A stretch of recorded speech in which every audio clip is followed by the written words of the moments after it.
So మనం లోపలికి వస్తే ఈ మధు రిడ్జ్ బాధితులు ఎవరైతే ఈ టోటల్ 420 ఫ్లాట్ ఓనర్లు యజమానులు ఎవరైతే ఉన్నారో వాళ్ళు ఆవేదనతో ఇప్పుడే జస్ట్ ప్రెస్ మీట్ కంప్లీట్ చేసుకోవడం జరిగింది.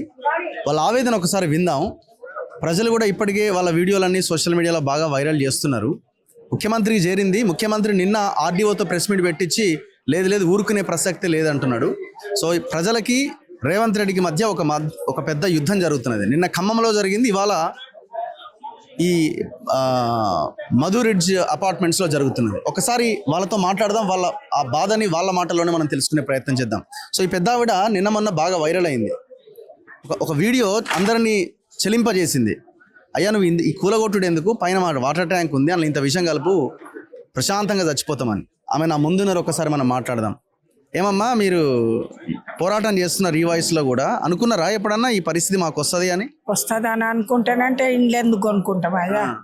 ఇటువంటి పరిస్థితి వస్తుంది అనుకుంటే ఇండ్లు ఎందుకు కొనుక్కుంటాం?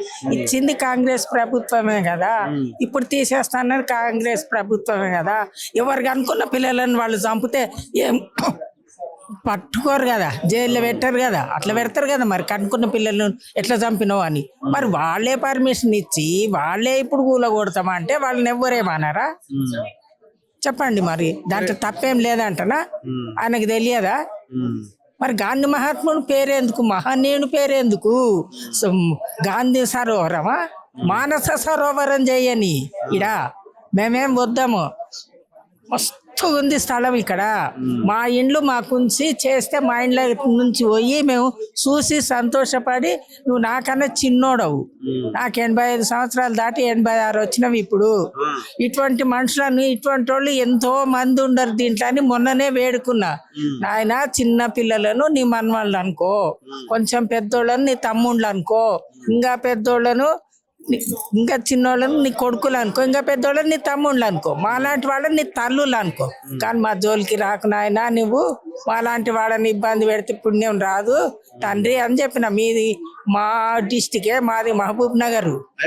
ఎక్కడ మీది? మహబూబ్ నగర్ లో బోయపల్లి గేటు. ఏ మండలానికి వస్తుంది అది? ఏ మండలం వస్తుంది? ఎన్నేళ్ళు అయింది మీరు హైదరాబాద్కి వచ్చి? హైదరాబాద్కి వచ్చి చాలా ఏండ్లు అయింది, కానీ ఇదిగోనైతే 15 సంవత్సరాలు. లంగరాజులో ఉన్నాము, 7-8 ఏండ్లు ఉన్నాము లంగరాజులో. అంతకుముందు బంజారాహిల్స్ లో ఉన్నాము. మేము ఇక్కడ వచ్చి 60 సంవత్సరాలు సిటీకి వచ్చి. కానీ ఇండ్లు చిన్నగా ఉన్నప్పుడు, శక్తి లేనప్పుడు చిన్నగా ఉన్న ఇండ్లలో ఉన్నాం. తర్వాత పిల్లలు అయినరు మాకు. పిల్లలు అయితే పెద్ద ఇండ్లు దొరకలేదు, ఉన్న కాడికి ఉన్నాము. ఈ పిల్లలు అయినరు, పిల్లలు అయినరు. ఇప్పుడు 11 మంది మా ఇంట్లో. ఇంత పెద్ద ఇల్లు కిరాయి తీసుకొని ఉందామంటే ఏడ దొరకలేదు. పిల్లలకు జాబ్లు వచ్చినవి, వచ్చినాక లోన్లు తీసుకొని వీళ్ళని గిరివేసినట్లే కదా అయ్యా. పిల్లలను కుదివేసి ఇల్లు కొనుక్కున్నాము. ఇప్పుడు మేము 11 మంది ఉన్నాం. వీడికి ఇంకా మాకు సరిపోదు కానీ సరిపెట్టుకుంటున్నాం. నేను మా పిల్లలు అంటారు మనకి చిన్నగా కాదనే అంటే ఏం చేస్తాను ఆయన, నేను ఒక్కదాన్నే కదా, ఇంకెన్ని ఏండ్లు బతుకుతా. నీకైతే ముగ్గురికి 3 బెడ్రూమ్లు ఉన్నవి, మంచిగా హాయి ఉంది మనకు. అందరం ఒకటే దాంట్లో ఉంటాం అయ్యా. నా కొడుకు, కోడలు, నా 2 మనవాళ్ళు, 2 మనవాళ్ళ భార్యలు, 2 మనవాళ్ళకి 2 పిల్లలు. అందరికన్నా పెద్దదాన్ని నేను. అందుకే మా వాళ్ళకి చెప్తుంటా, నాయనమ్మా ఇట్లా కదంటే అది నేను ఇంటికి పెద్దదాన్ని కదా, అందుకొరకు నాకు పెద్దది రా బెడ్రూమ్, నా బెడ్రూమ్ పెద్దది అని చెప్తుంటా. ఇప్పుడు మరి మీ సొంత జిల్లా కదా మీ రేవంత్ రెడ్డి ముఖ్యమంత్రి, అదే కదా చెప్పేది రేవంత్ రెడ్డికి. నాయన మన సొంత జిల్లా, దాంట్లో నా దాంట్లో సగం వయసు లేదు నీకు. మా లాంటి వాళ్ళ దగ్గర ఆశీర్వాదం తీసుకో, అశ్రుశ్రులు తీసుకోకు నాయన. నువ్వు నీ బిడ్డలు లాకనే, నీ తమ్ముళ్ళ లాకనే, నీ కొడుకులు లాకనే వీళ్ళందరిని అనుకో. మా చిన్న వీళ్ళకి పిల్లలు ఉండరు కదా నా మనవాళ్ళకు, వాళ్ళని మనవాళ్ళ లాక అనుకో. ఇంకా కొంచెం పెద్దోళ్ళని కొడుకులు లాక అనుకో. వీళ్ళని తమ్ముళ్ళ 60 లక్షలు 70 లక్షలు ఇస్తారటగా దేనికి? ఒక్కొక్క ఫ్లాట్ కి 60-70 ఇస్తారట. వెళ్ళిపోవాలి. మేము ఇస్తా కదా ఆయన రూపాయలు ఇస్తే. ప్లాట్లు మేము ఇయ్యం కదా. నేను 60-70 లక్షలు ఇస్తే ఒట్టుగా ఇస్తాడేమో నయమా నేను అనుకున్నా. ప్లాట్లు ఇస్తానా? ప్లాట్లు మేము ఇయ్యం కదా. 60-70 మొత్తం కలిసి అన్ని అవుతాయి. అన్ని ఇస్తే కూడా మేము ఇయ్యము. 60-70 కలిపినా ఇయ్యము. మా ప్లాట్లు ఇయ్యము. నేను అనుకున్నా ఒట్టిగానే ఇస్తాడేమో, నయం అబ్బా ఇష్టం ఉన్నట్లు యాత్రలు తిరగొచ్చు అని నేను అనుకున్నా. ఇప్పుడు మేము నిన్న ఖమ్మం పోయేటప్పుడు మమ్మల్ని అరెస్ట్ చేసిర్రు. అక్కడ 1000 మంది ఇల్లు కూలగొట్టిర్రు. సో మేము కవర్ చేద్దామని పోయినా మమ్మల్ని ముందే అరెస్ట్ చేసి ఇంటికి పంపించారు.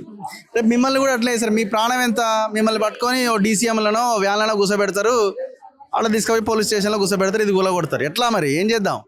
అంతకంటే ముందే చేయాలి. మేము తీసుకుపోయేటంత ఛాన్స్ మేము ఇస్తే కదా, మేము ఫస్ట్ పండుకుంటాం, బుల్డోజర్ మా మీదకి వెళ్ళిపోవాలి. ఆయన దొలకపోయి ఆడ ఉంచేదేంది పోలీస్ స్టేషన్లో. ఎవరు వస్తారో రేవంత్ రెడ్డిని ఇక్కడ వచ్చి చూడమను, లేదా మామూలు నాడికి తీసుకొని పొమ్మను. ఆయన వచ్చి చూస్తేనే బాగుంటది ఇడా. కానీ నువ్వు కుర్చీ మీద కూర్చొని నా ఇష్టం ఉన్నట్లు పర్మిషన్లు ఇస్తా అంటే ఏమన్నట్లు? మీ తండ్రి గారు ఇంతకు ముందు ఉన్నోళ్ళు, మీ తాతలు తండ్రులు కాంగ్రెస్ ప్రభుత్వం ఉన్నప్పుడు పర్మిషన్ ఇస్తావు, ఇప్పుడేమో కూలగొడతావా? ఇదేనా ధర్మం? నా ఇష్టం ఉన్నాను దినాలు నేను కనుక్కున్న పిల్లని జాగ్తా, తర్వాత గొంతు విసికి చంపుతా అంటే వాళ్ళని నేను జైలు పెట్టారా? ఇదే ప్లాట్ ఇంకో దగ్గర ఇస్తా అంటుండగా వేరే ఏదైనా. మేము ఇది ఇయ్యం కదా, నువ్వు ఇంకోటి ఇవ్వాల్సిన అవసరం మాకే ఉంది. ఇంకో దాని జోలి అవసరం లేదు, ఇంకో జోలి అవసరమే లేదు. ఇంతకు ముందే చెప్పిన, అయ్యా నువ్వు మూసినది మా క్షేమం కోసం కోరుతావు, మా క్షేమం కోరుతావు కదా నువ్వు. గోడ కట్టి అయ్యా, గోడ కట్టిస్తే మంచిగా ఉంటుంది. ఇప్పుడు ఇంకోటి చెప్తా, గోడ ఒక్కటే కాదు, దీని మీదకి వెళ్ళి స్లాబ్ వేయని, స్లాబ్ వేసి దాని మీద మళ్ళీ పెట్టే ఏమో చేయాలనుకుంటున్నాడు కదా. దుకాణాలు అవి పెడతారు. మానస సరోవరమా, గాంధీ సరోవరమా, గాంధీ సరోవరం పెట్టమా నువ్వు. మా పిల్లలందరూ ఆడుకుంటారు ఆడ. ఇప్పుడు స్థలం కూడా చిన్నగా ఉంది, పిల్లలు చాలా మంది ఉండరు, ఆడుకోనికే స్థలం లేదు. దీనికి మొత్తం క్లీన్ చేయించి దీని మీద స్లాబ్ వేయమను. స్లాబ్ వేసి గార్డెన్ లాగా చేస్తే మా పిల్లలందరూ పోయి కూడా ఆడుకుంటారు. నిన్ను ఎంతో తలుసుకుంటారు లేచినప్పటి నుంచి. అబ్బా నా ఏం కదా, మా అన్న మంచిగా చేసిండా అని కొందరు అనుకుంటారు, మా తాత మంచిగా చేసిండా అని కొందరు.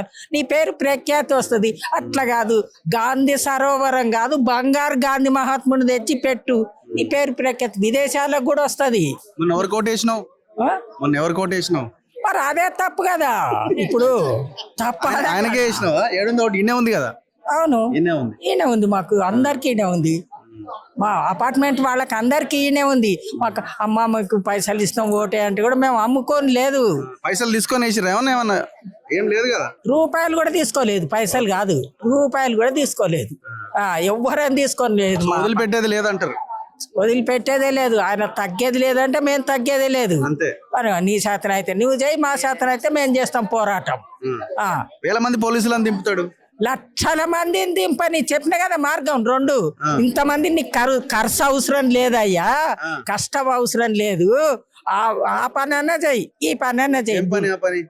విషం కలిపేదానా, నీళ్ళ విషం కలిపేదానా ఒక పని చెయ్యి, లేదా బుల్డోజర్ కన్నా మా మీదకి వెళ్ళి పోనీ, మేము రోడ్డు పొట్టం అనుకుంటాం. ఈ రెండే పని చేయమని చెప్పిన, ఇంకా ఆయన ఇష్టమైన పని చేయాలి. ఆయన చూస్తుంటే ఎట్లుందంటే ఆయనే బుల్డోజర్, ఆయనే డ్రైవర్ గా తీసుకొని వచ్చేటట్టు కనబడుతుంది. ఆయననే రాని, ఆయన వస్తే ఇంకా పుణ్యం కదా, ఇంకా ప్రఖ్యాతి చెందుతాడు. ఎంత బీదోళ్ళకేవో ఇండ్లు కట్టిస్తాడు అంటే ఏమన్నా న్యాయమా?